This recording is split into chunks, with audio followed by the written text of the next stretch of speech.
இப்போ நவோனியா கும்பல்ஸ் பார்த்தீங்கன்னா பவாரியாஸ் பற்றி பார்த்துருப்பீங்க, ராஜஸ்தான் பகுதியில் உள்ளவங்க. ஹரியானா மேவாட்டு பார்த்துருப்போம். மேவாட்டு தான் இப்போ கேரளாவில் போய் ஏடிஎம் அடிச்சுட்டு வந்து நாமக்கல்ல என்கவுண்டர் ஆனாங்க. பவாரியார் தான் உங்களுக்கு குளத்தூர் எம்எல்ஏ, கும்மிடிப்பூண்டி எம்எல்ஏ சுதர்சனத்தை கொலை செஞ்சுட்டு அவரை போய் ஜான்கேட்டில் பிடிச்சிட்டு வந்தார். தீரன் அதிகாரம் படம் கூட எடுத்திருந்தாங்க. அவங்க வந்து யார் என்னெல்லாம் கிடையாது, கொலை பண்ணி எடுத்துகிட்டு போகிறது தான் பவாரியார்ஸோட வேலை. மேவாட்டு அதுக்கு மேலே. இப்போ இவங்க பார்த்தீங்கன்னா 4-5 பேர் சின்ன சின்ன குழுக்களாக பிரிஞ்சு பஸ் ஸ்டாண்டு, ரயில்வே ஸ்டேஷனு, மக்கள் எங்கே அதிகமாக கூட்டமாக இருப்பாங்களோ அந்த இடத்துல நாலாபுரத்துலேருந்து ஒரு மக்களை கார்னர் பண்ணுறது. ஒரு மனுஷன் நிற்கிறான்னா பிட் பாக்கெட்னா பின்னாடி கை விட்டால் மட்டும் தான் நீங்கள் அலர்ட் ஆவீங்க. இங்கே ஒரு டிஸ்டர்பன்ஸு, பர்ஸில் ஒரு டிஸ்டர்பன்ஸு, நாலா பக்கம் உங்களை டிஸ்டர்ப் பண்ணுறது, கையில் ஒரு ஹேண்ட்பேக் ஒருத்தன் ஆட்டுறது. நான் இப்போ வந்து கவனம் செதற ஆரம்பிச்சிடும். சந்தேகமும் படுற மாதிரி இருக்காது. திருடன்னா ஏதாவது ஒருத்தர் தானே பாக்கெட்டில் கை விடணும். இங்கே ஒருத்தர் விட்டுருப்பான், நீங்கள் கடைசியாக இவனுங்க அல்லசில்ல 1 நம்பர் அல்லசில்லா இருப்பானுங்க போல இருக்கு. இவங்களுக்கு பிராண்டு வேறு நவோனியா கொள்ளையர்கள். இங்கனக்குள்ளே காசை விற்றுட்டு பணத்தை ஊருக்கு அனுப்புறது, இதுதான் இவனுங்களோட வேலை. மொத்தமாக அவனுக்கு வந்திருந்தா ஒரு 100-200 பேர் வந்திருப்பானுங்க. என் மக்களே ஜாக்கிரதையாக தான் இருக்கணும்னு. மக்கள் கூட்டம் எங்கெல்லாம் அதிகமாக இருக்கோ அங்கே இருப்பான். கிளாம்பாக்கம் பஸ் ஸ்டாண்டா அங்கே இருப்பான், கோயம்பேடு பஸ் ஸ்டாண்டா அங்கே இருப்பான், சென்ட்ரல் ரயில்வே ஸ்டேஷனில் இருப்பான், எக்மோர் ரயில்வே ஸ்டேஷன் இருப்பான். நீங்கள் எப்படி அவனை கால்குலேட் பண்ண முடியும்? 3 பேர் சேர்ந்து ஒரு இடத்துல நிற்க உள்ள ஒருத்த மாட்டினா கூட போய் 2 பேரும் அவனை ரெஸ்கியூ பண்ணிடுவான். எப்படியும் அந்த கூட்டத்துக்குள்ளே அலங்கமலங்க அடிக்கிறது தானே. காலத்துக்கு யார் திருடன்னு சேர்ந்து கத்திடுவான்னா என்ன பண்ண முடியும்? அதுதான் அவனோட டெக்னிக். இண்டிவிஜுவலாக அட்டன் பண்ணுறது கிடையாது. பட் அந்த கேங் நாளை பின்ன இப்போ இது மட்டுமே தான் செஞ்சுக்கிட்டு இருப்பான்னு எப்படி சொல்ல முடியும்? குற்றம் செய்கிறவன் இவ்வளோ தான் செய்வான்னு ஒரு வரையறை இருக்கா? பீச்சில் தான் கொள்ளையடிப்பான், பீச்சு தான் திருடுவான் இருக்கா? இது என்னடா அவன் சிக்கும் போதுக்கு இங்கே வேலைக்கு ஆக மாட்டுது. அடுத்த கட்ட ப்ராசஸ் வீட்டை கொள்ளையடிப்போம், செயின் ஸ்நாச்சிங் பண்ணலாம், பைக்கு திருடலாம், இப்படி அடுத்தடுத்த ப்ராசஸ் இருக்குல்ல. நம்ம ஜாக்கிரதையாக தானே இருக்கணும். அதில் ஹவுஸ் பிரேக் பண்ணுவான், வீடு புந்து அடிப்பான், அப்புறம் ஆளுப்பு பார்த்துட்டா மாலையும் கொலை பண்ணுவான். பவாரியாரோட சேம் பேட்டர்ன் தான் இவங்கெல்லாம். வடக்கன்ஸ் நல்லவன் கெட்டவன்லாம் இல்லை, அவன் காட்டும் பிராண்டி. அவன் மனித உருவத்தில் இருக்க மிருகங்கள். அவனுக்கு எதுவுமே தெரியாது. குழந்தை கும்மிடிப்பூண்டி எம்எல்ஏ கொலை பண்ணுறாங்க. அவன் ஒரு எம்எல்ஏ வீட்டு போய் அட்டாக் பண்ணுறது அவனை யோசிச்சான். எம்எல்ஏலாம் தெரியாது அவனுக்கு, அறுத்து போட்டுருவான். காவல்துறை கமிஷனர் அருணோட விளையாட்டு தெரியாமல் வந்து போடுறாங்க. அவர் ஆல்ரெடி ரவுடி என்ன பாஷை பேசுகிறீங்க அதே பாஷை நானும் பேசுவேங்கிற ஆள். நீ என்ன சொல்கிறியோ நானும் செய்வேன், நீ எங்கள் மக்கள் டிஸ்டர்ப் பண்ண நானும் பண்ணுவேன். அவரோட அதுதான். நம்ம இப்போ நல்ல பிரின்சிபல் தான். நீ சைலண்ட்டாக இரு, நானும் சைலண்ட்டாக இருக்கேன். நீ வயலண்ட் ஆனால் நானும் வயலண்ட்டு தான். இதுதானே எல்லாருக்கும் அதுதானே. நான் என்ன ஆயுதம் எடுக்க வேண்டும் என்று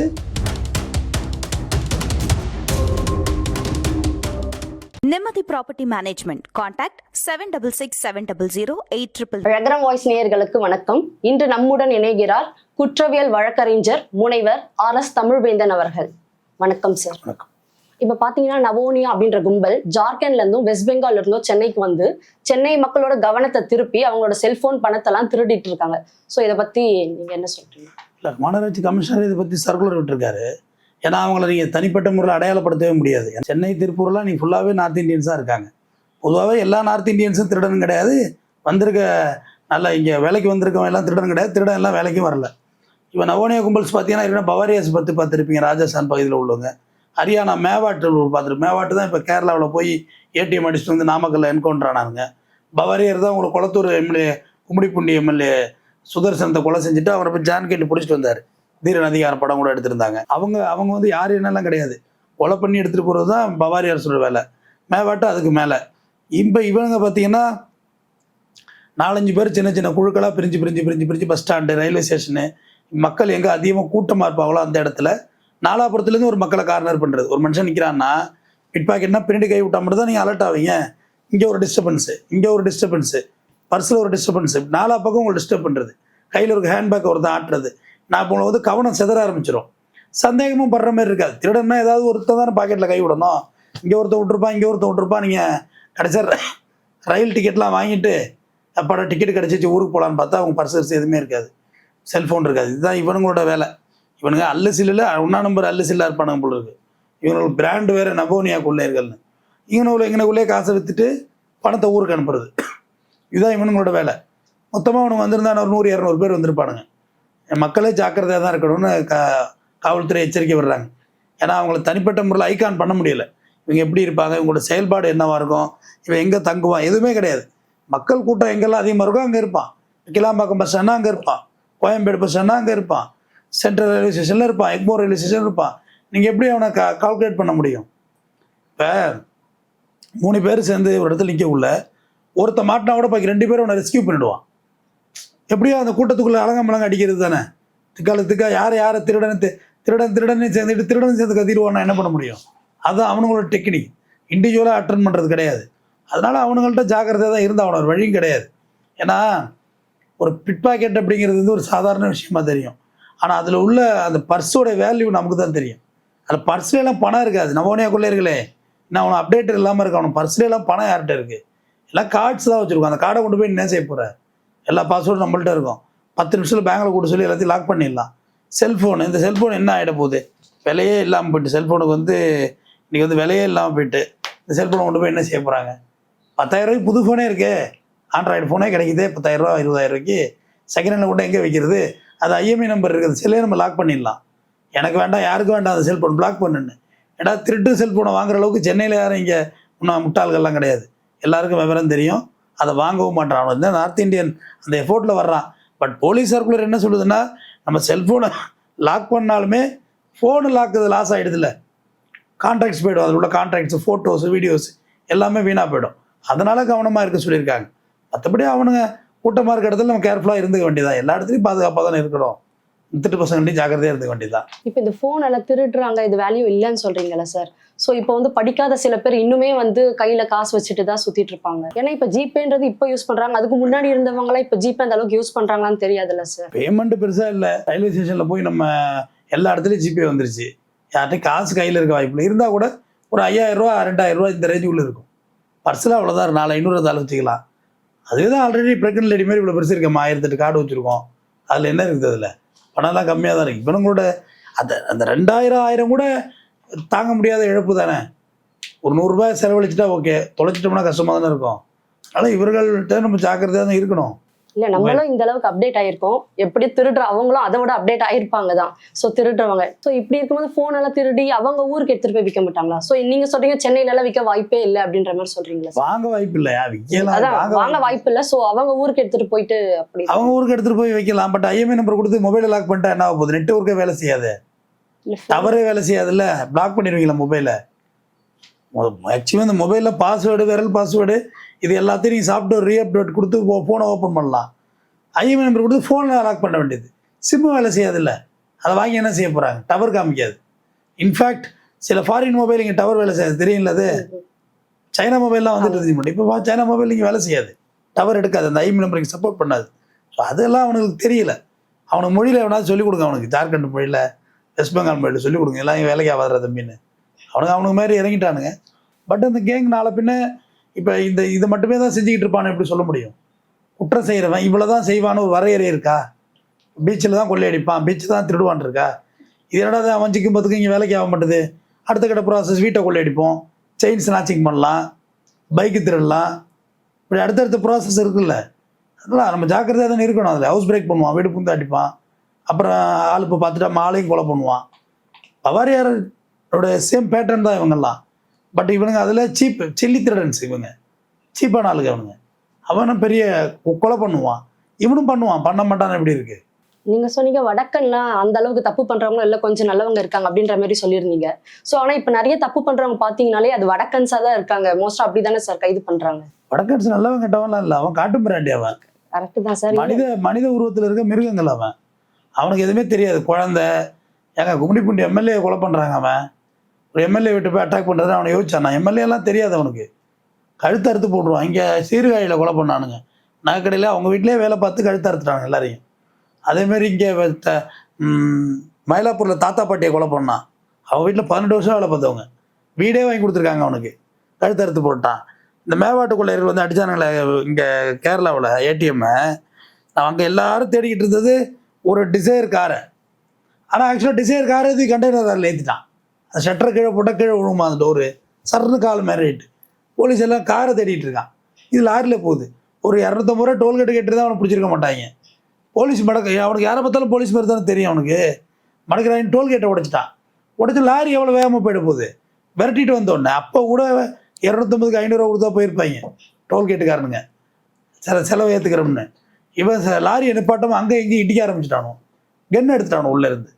அப்புறம் தான் போலீஸ் என்ன லாரி ஒன்று இடிக்குது, 2 வீலர் இடிக்குது, கென் எடுக்கிறானுங்கன்னு தான் போலீஸ் வந்து என்கவுண்டர் பண்ணாங்க நாமக்கல்ல. அதிலே பாதி பேர் தெரிச்சு ஓட்டாங்கன்னு வச்சுங்க. அவங்களுக்கு தெரியாமல் வந்து விளாண்டுட்டு இருக்கானுங்க இங்கே. ஏன் இப்போ ஈரானிய கொள்ளையர்ஸ் வந்து செயின் எடுத்தானுங்க. பெசன்ட் நகர், அடையாறு, அப்படியே Taramani, SRP tools, Velachery, airport போயிட்டான். ஃப்ளைட் ஏறுறது ஏர்போர்ட்டில் வச்சு தூக்குனாங்க அவனை. ஈரானிய கொள்ளையர்ஸ்மா அவனை ஆல்ரெடி ஏற்கனவே வந்து செஞ்சுட்டு போயிருக்கானுங்க. இப்போ ஏர்போர்ட்டில் வச்சு அவனை அரெஸ்ட் பண்ணாங்க. அரெஸ்ட்டில் என்கவுண்டர் ஆகி போச்சுன்னு வச்சுக்கோங்க தரமணியில். அப்போ மற்ற கொள்ளையருக்கு ஆகாக அங்கே போகக்கூடாது, தமிழ்நாட்டுக்கு சுற்றுவாங்கிற பயம் வந்துடுது இல்லை. இவனுங்களே எவனாவது ஒருத்தன் சுட்டா கதை முடிஞ்சிடும், ஓடிடுவானுங்க.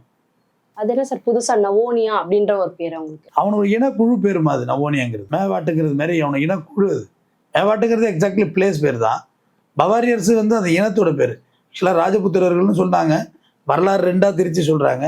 அது ஒரு இனக்குழுவோட பேர் தான்மா அவங்க. இல்ல திருட்டு கும்பல் நிறைய பேர் இருக்காங்க, இங்கேயும் இருக்காங்க வெளியே இருக்காங்க. அதையும் பர்டிகுலரா அந்த மாதிரி ஒரு நேம் வச்சு நவோனியா அப்படின்ற மாதிரி இல்லை அவனுக்கு இனக்குழு சொல்கிறாங்க, அந்த பிளேஸை சொல்கிறாங்க, அவ்வளோதான். இங்கேயும் நிறைய இந்த மாதிரி கேசஸ்லாம் நடக்கல சார், திருட்டு கும்பல் இருக்காங்க அந்த மாதிரி. இப்போ நம்ம நாட்டில் திருடெல்லாம் குறைஞ்சி போச்சுமா? எவ்வளோ குறைஞ்சிச்சு. எனக்கு தெரிஞ்சு ஒரு 20% தான் அந்த திருட்டு இருக்குது. பைக்கு திருட்டு இல்லை. ஏன்னா பைக்கு திருட்டிட்டு ஓட்டவே முடியாது. 2வது வாகனில் இவனை போலீஸ் பிடிச்சிருவாங்க. ஓகே, எல்லார்ட்டையும் சென்சார் போட்டாங்க. நம்ம கார் எங்கே நிற்கிது, பைக் எங்கே நிற்கிது எல்லாம் இங்கே பார்த்துக்கணும். டீசல் எவ்வளோ இருக்குன்னு வரையும் தெரியுது. நல்லா செல்லே ஆஃப் பண்ணிடலாம், வண்டியை போலீஸ் பிடிச்சிருது. அடுத்தது நகை இதில் ஆபரணங்கள்லாம் வந்து பெருசாக யாரும் போட்டுட்டு பொது வழியில் போகிறதில்ல. ஒரு குறிப்பிட்ட ஒரு 10 பவுனுக்கு மேலே போடுறவங்க கார் வச்சுருக்காங்க. 10 பவுன்னா இன்றைக்கி 8 லட்ச ரூபாய் இல்லை, கார் 1.5 லட்ச ரூபாய்க்கு வாங்கிடலாம்ல. நான் காரில் போகிறாங்க, அது குறைஞ்சிட்டு. பஸ் பயணங்களே பொதுவாக குறைஞ்சிட்டு மக்கள். இப்போ ட்ரெயினில் போகிறவங்கள நம்ம ஆளுகெல்லாம் பக்காவாக ரிசர்வேஷன் பண்ணி கொண்டாந்து கொடுத்து எல்லாம் அருமையாக ஏற்றி விட்டு தான் போகிறாங்க. அங்கேயும் நம்மளை ஒன்றும் இவனை மாரி போய் வரிசையில் நடிச்சுட்டு நிற்கிறோம். நம்ம எப்போ போக வேண்டியது இப்போ டிக்கெட் போட்டு கிளியராக போட்டிருக்கோம். ஃப்ளைட் டிக்கெட்டு 4000 ரூபா 5000 வந்துருச்சு. இப்போ எங்கள் திருச்சிக்கு நல்ல பஸ்ஸில் போகணுன்னா ஒரு 1500 ரூபாயில் பஸ் இருக்குமா. காரில் போகணுன்னா ஒரு 2000 3000 டீசல் போடணும். 4000 ரூபாய்க்கு ஃப்ளைட் இருக்குமா. 1 மணி நேரத்தில் போயிறீங்களா, அங்கேருந்து கார சொல்லி வீட்டுக்கு போய்க்கலாம். எவ்வளோ வசதியாக போச்சு. கோயம்புத்தூர் போகணுமா 6000 ரூபா டிக்கெட்டு, உடனே வேணுமா 6000 டிக்கெட்டு. 1 மணி நேரத்தில் சட்ட கலகம் போய் இறங்கிடலாம், வேலை முடிஞ்சு சாயந்தரம் வந்துடலாம். இவன் அப்டேட் ஆகாமல் வந்து சுற்றிட்டு இருக்கான் நம்ம ஊரில். அம்மா சொல்லி தேராது நம்ம ஊரில். நகை படங்கள்லாம் யாரும் இப்போ கழுத்தில் மாட்டிகிட்டுலாம் சுற்றிக்கிட்டுலாமா. இல்லை அந்த கில்ட்டு இப்போ நீங்கள் போடுறது கூட கில்ட்டு தான் போட்டிருக்கீங்க. நகை வச்சுருப்பீங்க வீட்டில் 50 பவுன் 100 பவுன். இங்கே பிளாஸ்டிக்கே வந்து ஃபேஷன் ஆகி போச்சே. யார் நம்ம காஸ்ட்லியாக ட்ரெஸ் வாங்கி மாட்டேறா. 150 ரூபா சுடிதாரே வந்து 1000 ரூபா பர்ஃபார்மன்ஸ் கொடுக்குறாரு. நம்ம அப்டேட் ஆகிட்டோம், அவன் என்ன அப்டேட் ஆகலை. நம்மளோட செழிப்பாக இருக்கும்னு நினச்சிட்டு வர்றாங்க. போலீஸ் ரிவால்வரத்தை தீட்டி வச்சுருப்பாங்க, லோடு பண்ணி ஒரே அட்டி தான் டம்முன்னு ஓடுறா அப்படின்னு. அதெல்லாம் தப்பே இல்லை, சுட வேண்டியதான் அவங்களெல்லாம். நம்ம ஊர் ஆளுகளை தான் திருத்தணும். அங்கே இருந்து திட்டம் போட்டு கிளம்பி வந்து என்கவுண்டர் பண்ணும் அப்படின்னா பெர்மிஷன் தான் வாங்கணும் சார் ப்ராப்பரா. அப்படிலாம் அதெல்லாம் காவல்துறை நீங்கள் தாக்க முயற்சி போல உங்களை என்கவுண்டர் பண்ணிடுவாங்க. அப்படி அவங்கள பிளேட் எடுத்து கீரை பார்ப்பீங்க, டக்குன்னு சுட்டுருவாங்க. என்கவுண்டர் ஆதரிக்க முடியாது. ஆனால் இவனுங்களை என்ன பண்ண முடியாது. பவாரியாள்கிட்ட போய் கொஞ்சிக்கிட்டு இருப்பீங்களா, பச்சை பிள்ளைய அடித்து கொள்றா. என்கவுண்டர்லாம் ஆதரிக்கலாமா. நம்ம பர்மிஷன் வாங்கிட்டு எப்படி சுடுவாங்க. உங்களை கத்தி எடுத்து கழுத்தில் வைக்கல, ஐயா எஸ்பி ஐயா கழுத்தில் வச்சிருக்கான் சுடவா அப்படின்னு கேட்பீங்களா. பட்டு சுட வேண்டியதா, வேற என்ன பண்ணுறது. அதுதான் துப்பாக்கி. இப்போ நைட் ரவுண்ட்ஸ் போகிற போலீஸை பிடிச்சி அடிக்கிறாங்க, நைட் ரவுண்ட்ஸ் போகிற போலீஸை வெட்டி கொள்றாங்க. அப்போ பார்த்துக்கிட்டே உட்காந்துருப்பாங்களான்னு போலீஸ். தப்பு செய்கிற போலீஸே இருக்கிறாங்க. ஆபத்துக்கு சுடுறது தான் அவங்களுக்கு பாதுகாப்பு கொடுத்துருக்காங்க. தற்காப்பு, செல்ஃப் டிஃபென்ஸ் தானே. அதுக்கு அவங்க ஹியூமன் ரைட்ஸில் கேஸ் எல்லாம் நடக்குமா, மனித உரிமை கோர்ட்டில் கேஸ் எல்லாம் நடக்கும். சுட்டுவிட்டு தீபாவளி துப்பாக்கியான சுட்டுட்டு போகிறதுக்கு. அதில் பண்டிகை துப்பாக்கி கிடையாது, அது பல உயிர் எடுக்கும் துப்பாக்கி. அதனால் அதுக்கு பதில் சொல்லி தான் ஆகணும் அவங்க. அது அவசியப்படக்குள்ள காவல்துறை அந்த டிசிஷன் எடுப்பாங்க. காவல்துறை கமிஷனர் அருணோட விளையாட்டு தெரியாமல் வந்து போடுறாங்க. அவர் ஆல்ரெடி ரவுடி என்ன பாஷை பேசுறியோ அதே பாஷை நானும் பேசுவேங்கிற ஆள். நீ என்ன சொல்கிறியோ நானும் செய்வேன், நீ எங்கள் மக்கள் டிஸ்டர்ப் பண்ண நானும் பண்ணுவேன். அவரோட இது அதுதான். நம்ம இப்போ நல்ல பிரின்சிபல் தான். நீ சைலண்ட்டாக நானும் சைலண்ட்டாக இருக்கேன், நீ வயலண்ட்டானா நானும் வயலண்ட்டு தான். அதுதானே எல்லாருக்கும். அதுதானே நான் என்ன ஆயுதம் எடுக்க வேண்டும் என்று என் எதிரியே தீர்மானிக்கிறான். நீ பாட்டுக்கு வந்து இங்கே வேலை வெட்டி பார்த்துட்டு இங்கே எவ்வளவோ வேலை பார்க்குறான். அவன் நார்த் இந்தியன்ஸ் குல்பி வீசி விற்கிறான். இந்த பிளாக்கு பூரா அவனுக்கு தான் இருக்கானுங்க. என்னைக்கு நம்ம கழுத்தில் கத்தியை வைக்கிறாங்கன்னு தெரில. அவங்க தான் இருக்கிறாங்க. எல்லா சைட்லேயும் அவங்க தான் வேலை பார்க்குறாங்க. குல்பி வீசி விற்கிறாங்க, எல்லாமே அவங்க தான். எங்கே தங்கியிருக்காங்கன்னு யாருக்காவது தெரியுமா. ரோட்டில் பானிபூரி கடை வைக்க நைட்டு 1 மணி 2 மணிக்கு ஐஸ்கிரீம் இதெல்லாம் வாங்கி நக்கி திங்கிறோம். அவன் எங்கே தங்கியிருக்கான்னு யாருக்காவது தெரியுமா, தெரியாது. அதுதான் அவனோட விஷயமே. அவனோட சின்ன படிக்கட்டு கீழே 50 பேர் தூங்குறாமா, கக்கூசு டாய்லெட்டு எல்லாத்துலேயும் தூங்கிப்பான். அதில் போட்டு மிரிச்சு தான் அந்த பானிபூரி வருது. சாயந்தரத்தில் எடுத்து லபக்கு லபக்குன்னு வாயில் விட்றீங்கல்ல, தயாரிக்கிற இடத்த போய் பார்த்துட்டு வந்து சாப்பிடுங்க, செமையாக இருக்கும். அந்த ரசப்பானி கையை போட்டு நல்லா குழப்பி கொடுக்குறான், அப்படியே பச்சையா மாட்டு சனியை கரைச்ச மாதிரி எடுத்து வாயில் விட்டு சாயந்தரத்தில் 4 இட்லியை வாங்கி தின்ட்டு போயேன் சாயந்தரத்தில். பானிபூரியை போட்டு ஏற்றுறது, அது பேர் காளான். அது காளானே இல்லைம்மா, அது பேர் முட்டைக்கோசுமா. ஒரு காளான் பாக்ஸ் திரும்ப 80 ரூபா, 200 கிராம் இருக்கும், 80 ரூபா. அது சப்பாத்தி போட்டால் 2 சப்பாத்தி லபக்கு லபக்குன்னு வாய்க்குள்ளே போயிடும். இவன் காளான முட்டைக்கோசை போட்டு கடல மாவில் சோயா மாவில் போட்டு பிணைஞ்சிட்டு எண்ணெயில் போட்டு பொரிச்சு எடுத்து வச்சுன்னா அதான் காளான். எனக்கு ஒரு காளானுங்கிற அந்த அந்த சட்டியை பார்த்தாலே வாயில் வைக்க முடியாது. போட்டு கிண்டி ஏற்று சொல்கிறேன் சாயந்தரத்தில் போட்டு. பாவம் பள்ளிக்கூடத்து பிள்ளைங்களாம் திங்குது பாவம் பசிக்கு ஸ்கூல் விட்டு வந்தோடனே. அது அவ்வளோ குட்டான உணவே இல்லை. அதோட நம்ம அளவு போகிற வடை கடையே சாப்பிட்டு போயிட்டே இருக்கலாம், வீட்டுக்கு 2 இட்லியை சாப்பிட்லாம். நார்த் இந்தியன்ஸ் எந்த ரூபத்தில் வந்தாலும் நம் மண்ணின் மீது பாசமும் நம் மீது இரக்கமும் இருக்காது. நிலவியல் அமைப்பு இப்படி தான் குணங்கள் இருக்கும். எத்தனை வகை நிலங்கள் இருக்குது நம்மள்கிட்ட? 5 வகை நிலம், குறிஞ்சி, முல்லை, மருதம், பாலை. ஒரு ஒரு நிலத்துக்கு ஏற்ற மாதிரி தான் நமக்கு குணம் இருக்கும். வயலும் வயல் சார்ந்த இடம் அவனோட மனநிலை பார்த்தீங்கன்னா, தஞ்சை பகுதிகள் வந்து எங்கள் தஞ்சை பகுதியில் குளிப்படையே கிடையாது, குளிப்படை அட்டாக்கே கிடையாது. இல்லீகல் இன்டிமேசி, கள்ளக்கால் மடரில் ரொம்ப ரேரு, ரொம்ப ரொம்ப அரிது. சாதி கொலை கிடையாது எங்கள் ஊரில். அவங்க பேசு. ஏன்னா விவசாயி எந்த காலத்துலேயும் போராளியாக மாற முடியாதுமா. வயலுக்கு தண்ணி கட்டணும், மருந்தடிக்கணும், பெயரடிக்கணும், மாற மாட்டாங்க. நிலைவியல் அமைப்பு. கடலும் கடல் சார்ந்த இடம் மீனவர்கள் அவங்க இங்கே ஊருக்குள்ளே வர மாட்டாங்க. மீன்பிடி தொழில் அங்கேருந்து அப்படியே ஹார்பரில் எக்ஸ்போர்ட்டு. அவங்க அப்படியே தான் இருப்பாங்க, கொஞ்சம் சத்தமாக பேசுவாங்க, அவ்வளோதான். ஏன்னா அந்த அலையில் பேசி பேசி அடுத்த போட்டுக்கு இதுக்கு போட்டு சத்தம் கேட்கணும்ல.